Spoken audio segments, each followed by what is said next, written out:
क्या हो अगर हम आज जो भी सच मानते हैं, मेरा मतलब है जो भी हमारी सबसे गहरी मान्यताएं हैं, वो अंतिम सत्य न होकर सिर्फ हमारे दिमाग का एक ऐसा पड़ाव हो जिन्हें भविष्य में हमें पीछे छोड़कर आगे बढ़ना है।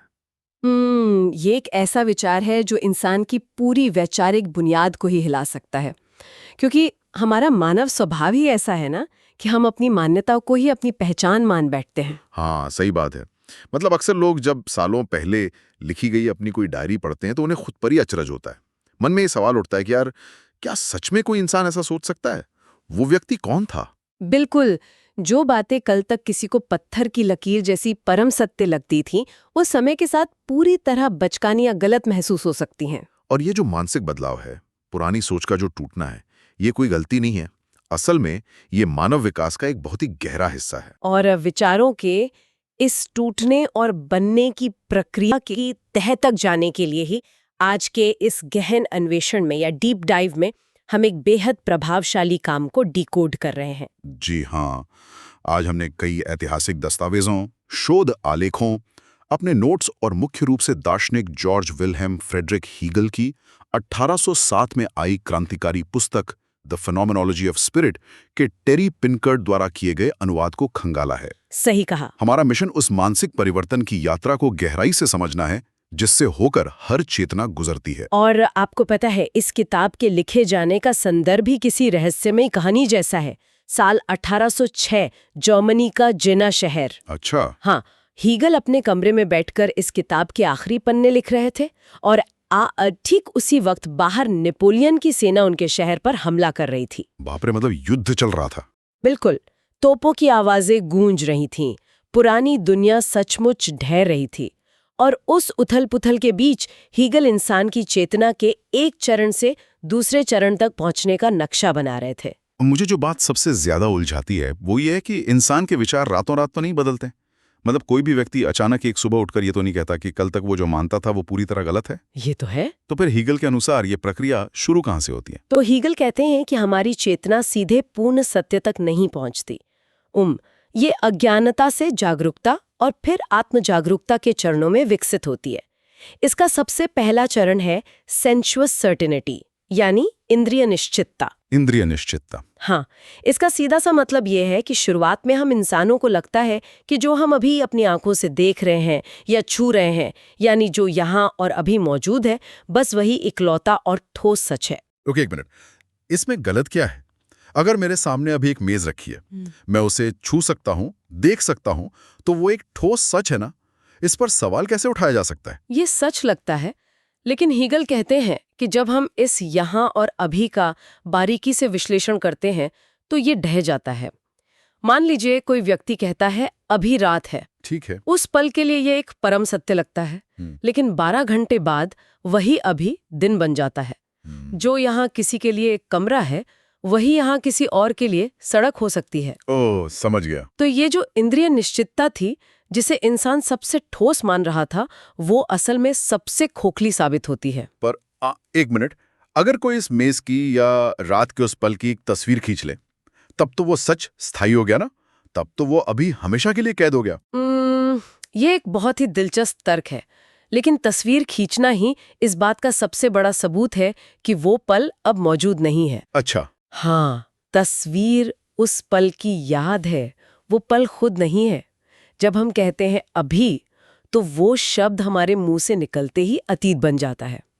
भाषा खुद ही इस अभी को एक अमूर्त विचार में बदल देती है। अरे हाँ, ये तो मैंने सोचा ही नहीं। इसीलिए चेतना को ये एहसास होता है कि केवल इंद्रियों से मिलने वाला सच अधूरा है। फिर वो धारणा और समझ के गहरे स्तरों में प्रवेश करती है। समझ से यहाँ क्या मतलब है? क्या सिर्फ चीजों को पहचान लेना? नहीं, समझ का मतलब है कि चेतना अब सिर्फ बाहरी चीजों को नहीं देख रही है, बल्कि उनके पीछे छिपे नियमों को समझने की कोशिश कर रही है। जैसे एक सेब को गिरते हुए देखकर सिर्फ सेब को नहीं, बल्कि गुरुत्वाकर्षण के नियम को खोजना। चेतना अब ये जान जाती है कि सत्य सतह पर नहीं, गहराई में है। तो इसका मतलब है कि सच्चाई कोई ऐसी चीज नहीं है जिसे बस देखा और मान लिया। क्या ये एक ऐसी सीढ़ी है जिसे चढ़ना ही पड़ता है और हर एक सीढ़ी पे हमारा पुराना सच टूटता है? बिल्कुल। हीगल यही समझाते हैं कि सत्य एक परिणाम है, कोई शुरुआती बिंदु नहीं है। सत्य वो है जो इस पूरी यात्रा के अंत में निखर कर आता है। सीधे परिणाम तक नहीं पहुंचा जा सकता, मानसिक संघर्ष और भ्रम से गुजरना ही पड़ता है। अगर ये एक सीढ़ी है और पुराने सच को टूटना ही है, तो ये बदलाव काम कैसे करता है? क्योंकि इंसान अपनी पुरानी मान्यताओं को इतनी आसानी से तो नहीं छोड़ता ना। यहीं पर हीगल का सबसे प्रसिद्ध तरीका द्वंद्ववाद या डायलेक्टिक सामने आता है। उनका मानना था कि कोई भी विचार पूरी तरह से संपूर्ण नहीं होता। सबसे पहले एक शुरुआती विचार या थीसिस होता है। ठीक है। क्योंकि ये अधूरा है, तो जल्द ही ये अपने ही विरोध या एंटीथीसिस से टकराता है। तो ये तो एक तरह की वैचारिक लड़ाई हो गई। आमतौर पर दुनिया तो यही मानती है ना कि दो विरोधी विचारों में से एक को जीतना चाहिए और दूसरे को खत्म हो जाना चाहिए। होता जब ये दोनों विचार टकराते हैं तो वे मिलकर एक नई और गहरी समझ का निर्माण करते हैं, जिसे हम सिंथेसिस कहते हैं। और इस प्रक्रिया के लिए स्रोत में एक बहुत ही खास जर्मन शब्द का इस्तेमाल हुआ है, ऑफेबुंग, जिसे अंग्रेजी में सबलेशन कहते हैं। मुझे ये सबलेशन हमेशा थोड़ा विरोधाभासी लगता है। मतलब किसी चीज को मिटाना, लेकिन साथ ही उसे बचाकर भी रखना। ये कैसे संभव है? कोई चीज या तो मिट सकती है या बच सकती है, दोनों एक साथ कैसे है? इसे समझने के लिए रोजमर्रा का एक बहुत ही सरल उदाहरण लेते हैं, दूध का दही बनना। अच्छा। जब दूध में खट्टा डाला जाता है तो दूध अपनी पुरानी पहचान खो देता है, वो मिट जाता है। लेकिन क्या दूध सच में गायब हो गया? नहीं, वो तो दही में है। बिल्कुल। दूध के पोषक तत्व, उसकी सफेदी, उसके मूल गुण दही के अंदर संरक्षित रहते हैं, लेकिन एक नए ऊंचे स्तर पर। यही सबलेशन है। ये उदाहरण इसे बहुत स्पष्ट कर देता है। स्रोत में हीगल ने इसे समझाने के लिए पौधे का भी रूपक दिया है ना। हाँ, वनस्पति का रूपक हीगल का सबसे प्रसिद्ध उदाहरण है। जब एक पौधे में कली आती है और फिर फूल खिलता है तो कली नष्ट हो जाती है। सही बात है। देखने में ऐसा लगता है कि फूल ने कली का खंडन कर दिया। फिर जब उस पौधे पर फल आता है तो फूल मर जाता है।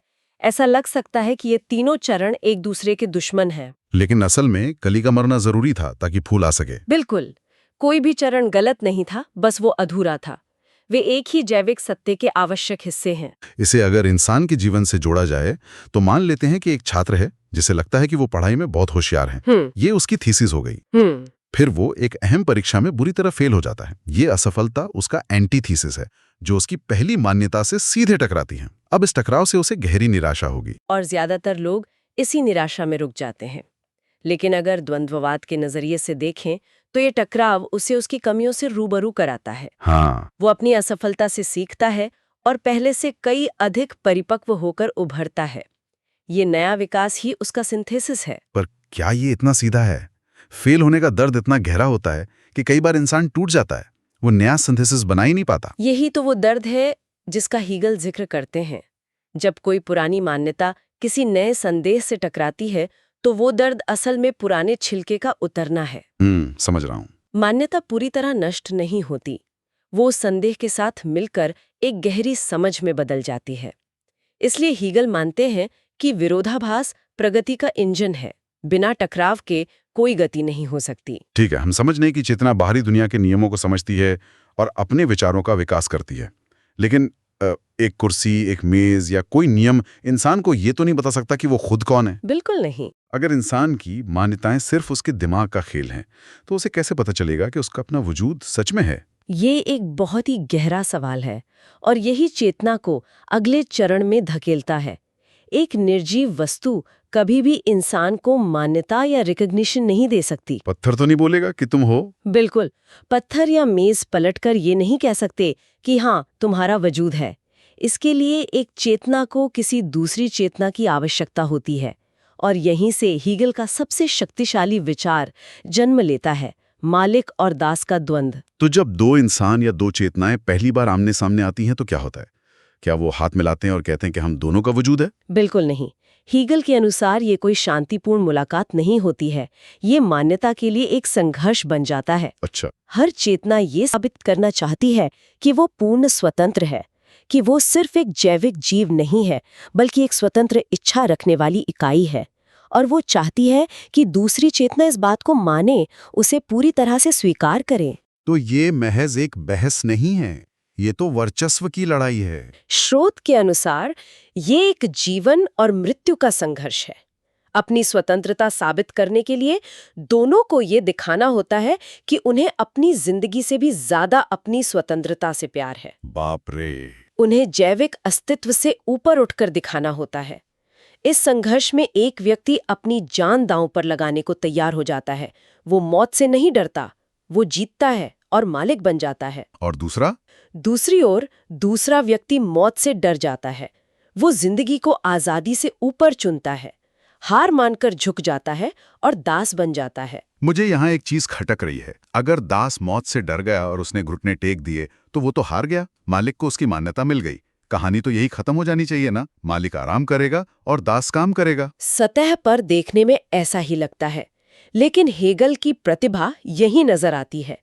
ये कहानी का अंत नहीं है, बल्कि एक नए और गहरे विरोधाभास की शुरुआत है। वो कैसे? देखिए, मालिक को मान्यता तो मिल गई, लेकिन किससे मिली? एक दास से, एक ऐसे व्यक्ति से जिसे वो खुद अपने बराबर का नहीं मानता।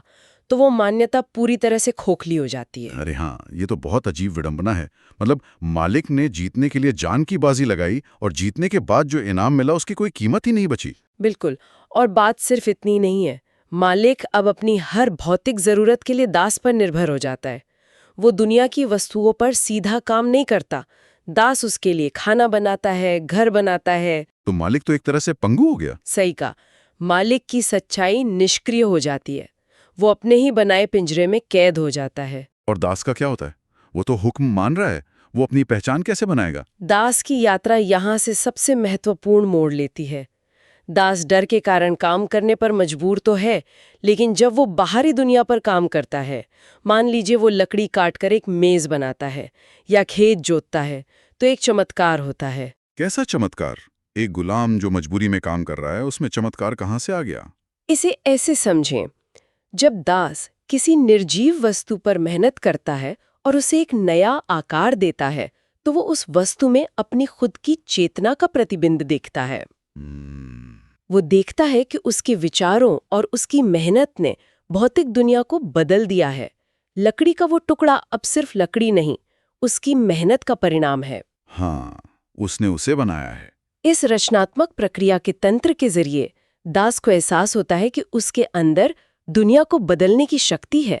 वो अपनी सच्ची आत्मनिर्भरता को पहचान लेता है। ये सचमुच हैरान करने वाला है। मतलब जिसने शुरुआत में हार मान ली थी, जो मौत के डर से झुक गया था, वही असल में काम और सृजन के जरिए अपनी असली शक्ति को पहचानता है। हाँ, हीगल यहाँ ये स्थापित कर रहे हैं कि आत्मजागरूकता निष्क्रियता या सिर्फ आदेश देने से नहीं आती है। जो भौतिक दुनिया के साथ संघर्ष करता है, जो श्रम करता है, वही अंततः स्वतंत्रता का सच्चा अर्थ समझता है। मतलब मालिक अपनी ही जीत में हार जाता है और दास अपने काम के जरिए सच्ची आजादी की ओर कदम बढ़ाता है। बिल्कुल सही। तो विचारों के इस पूरे ऐतिहासिक और दार्शनिक सफर से इंसान को अपने व्यक्तिगत जीवन के बारे में क्या समझना चाहिए?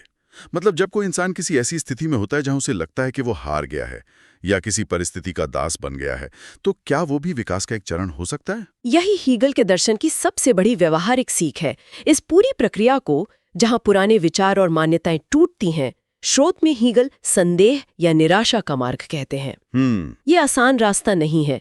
जब पुरानी और प्यारी मान्यताएं टूटती हैं, तो बहुत दर्द होता है।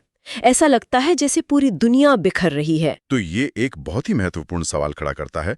क्या हमारी वर्तमान मान्यता है, जिन्हें समाज आज अपना अंतिम सत्य मान रहा है, हमारी राजनीतिक सोच, सफलता के पैमाने, रिश्तों की परिभाषाएं, क्या वे सच में अंतिम सत्य हैं? या वे सिर्फ मानव मस्तिष्क का एक और पड़ाव हैं, कली और फूल की तरह, जो भविष्य में एक नए और गहरे सच के लिए टूट जाने वाला है?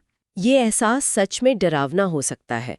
ये स्वीकार करना कि वर्तमान का ज्ञान अधूरा है, इंसान के अहंकार पर बहुत बड़ी चोट है। लेकिन हीगल के अनुसार ये पीड़ा जरूरी है। जरूरी क्यों है?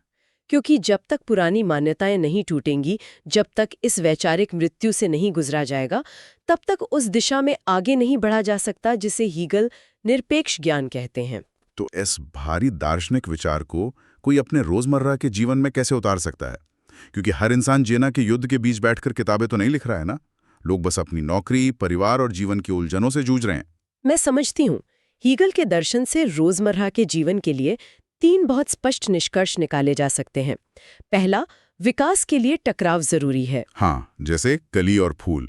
बिल्कुल, जैसे दास ने श्रम और भय के माध्यम से खुद को पहचाना, वैसे ही जीवन में आने वाले संघर्ष कोई अभिशाप नहीं है, वे वो भट्टी हैं जो इंसान को उसकी असल क्षमता से मिलाते हैं। और दूसरा निष्कर्ष शायद ये होगा कि भ्रमित होना या कंफ्यूज होना बुरी बात नहीं है। 100%।